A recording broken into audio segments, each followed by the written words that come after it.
இன்றைய இந்த விவாதம் நீதி அமைச்சுக்கு சொந்தமான விவாதம். ஆனால் நீதி அமைச்சரை இந்த பாராளுமன்றத்திலே காணவில்லை, அவையிலே இல்லை. கவலையாக இருக்குது.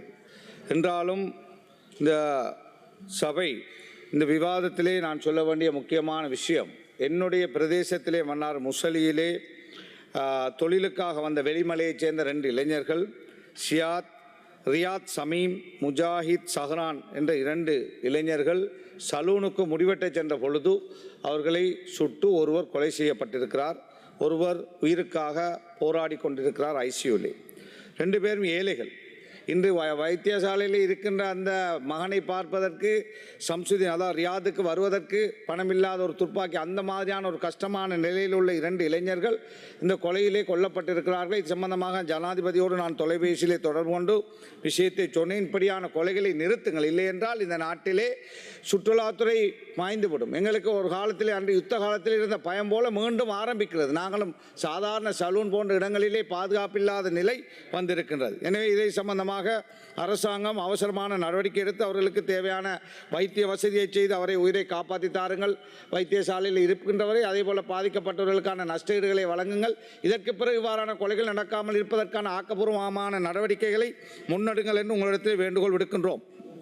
அதேபோல இங்கு இந்த நீதியமைச்சான விவாதத்திலே சொல்ல வேண்டும், மன்னாரிலே இருந்து இடம்பெயர்ந்த மக்கள் புத்தளத்திலிருந்து பஸ்ஸிலே சென்று அவர்கள் வாக்களிக்க சென்றதற்காக என்னை கோட்டாபி அரசாங்கம் 3 மாதங்கள் சிறையிலே அடைத்தார்கள். 6 மாதத்திலே அந்த வழக்கிலிருந்து நான் நிதாஸ், அதாவது நிரபராதியாக விடுவிக்கப்பட்டிருக்கிறேன். ஆனால் எனக்கு உதவி செய்தார்கள் என்று 2-3 இன்ஜினியர்ஸ், ஒரு கன்சல்டன்ட் டாக்டர் போன்றவர்களை உதவி செய்த காரணத்துக்காக 4-5 வருஷமாக அந்த வழக்கு இழுபட்டு கொண்டு செல்கிறது. இங்கு ஏஜி டிபார்ட்மெண்ட்டுடைய அதிகாரிகள் இங்கு இருக்கிறீர்கள். எனவே உண்மையான சந்தேக நபராக இருந்த என்னை விடுதலை செய்துவிட்டு எனக்கு உதவி செய்தார்கள் என்ற பொய்க்குற்றச்சாட்டிலே அவர்களை 4 வருடமாக வழக்கை நீடித்துக் கொண்டு செல்கிறார்கள் என்றால் நீதிமன்றத்திலே வந்து போலீசார் சொல்லுகிறார்கள் ஏஜி டிபார்ட்மெண்ட்டிலிருந்து ரிப்போர்ட் வரவில்லை என்று. எனவே தயவு செய்து இவ்வாறான செயல்பாடுகள் இருந்து ஏஜி டிபார்ட்மெண்ட் திருந்திக் கொள்ளுங்கள் என்று நாங்கள் உங்களிடத்திலே கேட்டு இந்த வழக்கை ஒன்று முடித்து வையுங்கள் என்று நாங்கள் வேண்டுகோள் விடுக்கின்றோம். அதே போல போதைப்பொருள் சம்பந்தமாக சொல்லுகிறீர்கள், யாழ்ப்பாணத்திலிருந்து மன்னாரிலிருந்து அங்கே கல்பெட்டியிலிருந்து வருகிறதாக. நீங்கள் நினைத்தால் இந்த போதைப் பொருளை கட்டுப்படுத்த முடியும். நேவி, அதாவது அதிகாரிகளை தொடர்ந்து நீண்ட காலங்களுக்கு அங்கே வைக்காதீர்கள். இங்கு பாதுகாப்பு பிரதி அமைச்சர் இருக்கிறார்.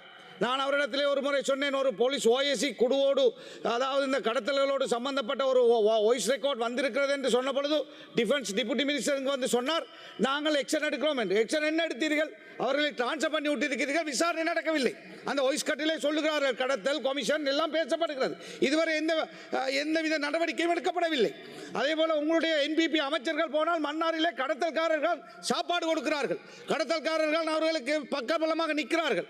எனவே இவ்வாறானவர்களை பக்கத்தில் என்பிபி அமைச்சர்கள் போய் சாப்பிட்றதுக்கு உங்களோட பணத்தில் சாப்பிடாமல் அவர்களுடைய பணத்தில் சாப்பிட்டு விட்டு வந்தால் எப்படி நீங்கள் இவர்களை இந்த நாட்டை காப்பாற்ற போகிறீர்கள்? எனவே தயவு செய்து போர் அமைச்சர்கள் புத்தியாக நடந்து கொள்ளுங்கள் என்று உங்களிடத்தில் நாங்கள் மிக தாழ்மையாக வேண்டுகோள் விடுக்கின்றோம். அதே போல குரான், எங்களுடைய குரான், நேற்று நான் தெமட்டகோட்டை, அதாவது சம்மாங்கோட்டு பிரதேசத்திலே குரான் வாங்க சென்ற பொழுது குரான் தட்டுப்பாடு. ஏன்? குரான் கஸ்டம் சாலை கட்டுப்பாடு. இலங்கையிலேயே பௌத்த மத புத்தகத்துக்கு கட்டுப்பாடு இல்லை, இந்து மத புத்தகத்துக்கு கட்டுப்பாடு இல்லை, கத்தோலிக்க மத புத்தகத்துக்கு கட்டுப்பாடு இல்லை.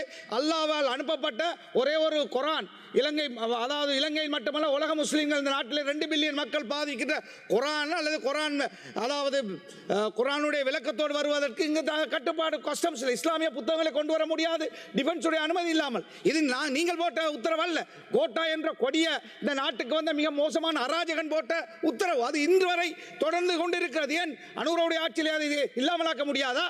வந்த குரான் 25 எம்பிமார் சைன் போட்டு கொடுத்தோம், இந்த ஹாபரிலே கிடக்கிறது, அந்த குரானை தாருங்கள் என்று. கொழும்பிலே குரான் வாங்க முடியாத நிலை வந்திருக்கிறது. 40 குரான் வாங்க போனதும் விலை கூடி இருக்கிறது. ஏனென்று கேட்டால் கஸ்டம்ஸால் பிரச்சனை என்று சொல்லுகிறார்கள். தயவு செய்து இருக்கின்ற அமைச்சர்கள் உள்ளது, ஆளுங்கட்சியில் இருக்கின்றவர்கள் இந்த விஷயத்தில் கவனம் செலுத்துங்கள் என்று உங்களிடத்தில் அன்பாக வேண்டுகோள் விடுக்கின்றேன். அதே போலதான் மகர பள்ளிவாசல், கோட்டாபுடைய அரசாங்கத்திலே மகரையில் இருக்கின்ற முஸ்லிம்கள் தொழுவதற்கு இடமில்லை, நோன்பு வந்திருக்கிறது, தராவியா இல்லை, அவர்களால் வாழ முடியாத மார்க்க கடமைகளை செய்ய முடியாத நிலை. இங்கு ஒரு முஸ்லிம் ஒருவரை மார்க்கத்துக்கு பொறுப்பான பிரதி அமைச்சராக போட்டிருக்கிறீர்கள். நாங்கள் வந்த நாளிலிருந்து கத்தி கொண்டிருக்கிறோம், இதை நீங்கள் திறந்து தாருங்கள் என்று. கோட்டாவுடைய அரசாங்கம் மூடியது, நீங்கள் அதை திறந்து தாருங்கள். கோட்டாவுடைய ஆட்சி அல்ல இப்பொழுது நடப்பது, அனுரவுடைய ஆட்சி. தயவு செய்து செய்து அவசரமாக இந்த ரமலான் மாதத்திலே அந்த பள்ளியை திறந்து அந்த மக்களுக்கு கொடுங்கள் என்று கேட்கின்றோம். அதே போலதான் மன்னார் புத்தளம் ரோட் சம்பந்தமாக சொல்லியிருந்தார்கள். அது சம்பந்தமாக ரமலான் மாதம் என்பதனால் கூட நான் பேச விரும்பவில்லை. அந்த பாதை என்னுடைய காலத்திலே தான் திறந்தேன். அதற்கு முன்னர் 100 வருஷம் பழமை வாய்ந்த பாதை, ஆர்டிஐக்கு சொந்தமான பாதை. அந்த பாதையை திறந்த பொழுது எதிராக ஒரு கூட்டம், இனவாத கூட்டம், மதவாத கூட்டம் போய் வழக்கு போட்டார்கள். அந்த வழக்குக்கு எதிராக வைல்ட் லைஃப் டிபார்ட்மெண்ட் தொடர்ந்து போராடி கொண்டிருந்தது. இந்த உங்களுடைய அரசாங்கத்திலே தான் வைல்ட் லைஃப் டிபார்ட்மெண்ட் போய் அந்த வழக்கை நாங்கள் அதை துறக்க மாட்டோம் என்று வாபஸ் வாங்கி இருக்கிறார்கள். எனவே மாற்று கூட்டு பொய்களை இங்கு சபையிலே சொல்லிவிட்டு ஏமாற்றி விடாமல் தயவு செய்து அந்த பாதையை திறந்து தாருங்கள். இல்லை என்றால் மாற்று பாதை கடலோரமாக போட்டு தாருங்கள். இல்லை என்றால் ரமலானுக்கு பிறகு நாங்கள் மக்களை ஒன்று திரட்டி அதற்கு எதிரான போராட்டங்களை முன்னெடுப்போம். இந்த பாதை தெற்கிலே இருந்தால் நீங்கள் யோசித்து பாருங்கள், 80-90 கிலோமீட்டர் மிச்சம். அம்பாறை அமைச்சர் இருக்கிறார், அம்பாறையிலிருந்து கொழும்புக்கு வருகின்ற பொழுது 100 கிலோமீட்டர் மிச்சமாக இருந்தால் ஏன் நாங்கள் அதை மூடி வைப்போம்? அது அம்பாந்தோட்டையாக இருந்தால் மூடி வைப்பீர்களா? கம்பஹா இருந்தால் மூடி வைப்பீர்களா? மன்னாரிலே தமிழர்களும் முஸ்லிம்களும் வாழ்கிறார்கள் என்பதால் உங்களுடைய கண் குருடாக இருக்கிறது. தயவு செய்து வீதிக்கு பொறுப்பான அமைச்சர் இங்கு பிமல் ரட்நாயக் இங்கு இல்லை. அவர் பெரிய அறிவாளி. இந்த பாராளுமன்றத்தில் இருக்கின்றவர்கள் அவர்தான் கூடுதலான அறிவாளி போல பேசுகிறார். எனவே அவர் பேசுகின்ற பொழுது பிழையான கருத்துக்களை முன்வைத்தார். ஒரு அங்குலம் கூட வில்பத்து நிலம் அளிக்கப்படவில்லை. ஒரு அங்குலத்தில் கூட முஸ்லிம்கள் குடியேற்றப்படவில்லை. வனவளத்திலே சொந்த மண்ணிலே தான் புலிகள் விரட்டிய பொழுது அகதிகளாக வந்த மண்ணிலே தான் அவர்கள் சொந்த மண்ணிலே போய் குடியேற்றினார்கள். 20 வருஷத்துக்கு பிறகு போகின்ற பொழுது காடாக இருந்தது. அந்த காடுகளை வெட்டாமல் அவர்களை குடியேற்ற முடியாது. அதை கூட நான் சட்ட ரீதியாகத்தான் அத்தனையும் செய்திருக்கிறேன். முடிந்தால் சவால் விடுகிறேன், நாங்கள் தவறு செய்தோம் என்று நிரூபியுங்கள் சட்ட ரீதியாக. அல்லாமல் மன்னார் புத்தளம் பாதையை மூடுவதற்காக மன்னாரிலே மேல்குடியேறிய மக்களுடைய காணிகளை வெட்டியதாக அளித்ததாக இந்த சபையிலே பொய் குற்றங்களை சாட்டாதீர்கள் என்று சொல்லி உடனடியாக அந்த பாதையை மீள மக்களுக்கு தாருங்கள். 100 வருடம் பழமை வாய்ந்த பாதை என்பதை நான் இந்த சபையிலே கூறிக்கொண்டு, அதே போல எங்களுடைய முடித்துக் கொள்வோம். ஒரு நிமிஷம் தாங்க.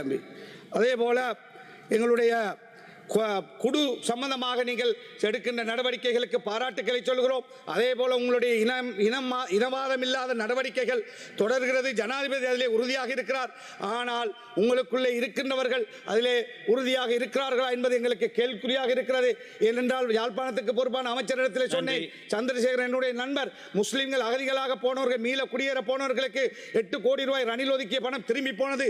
திருப்பி தாருங்கள் என்று கேட்டபொழுது தருகிறேன் என்று இன்று வரை தரவில்லை. 4 கோடி ரூபாய் அவர்களுக்கு பாதைக்காக வந்த பணம் திரும்பப்பட்டது, அதையும் தரவில்லை. எனவே இவ்வாறு ஒரு சில அமைச்சர்கள் இன ரீதியாக செயல்படுகிறார்கள். அதை தடுத்து நிறுத்துங்கள் என்று கேட்டு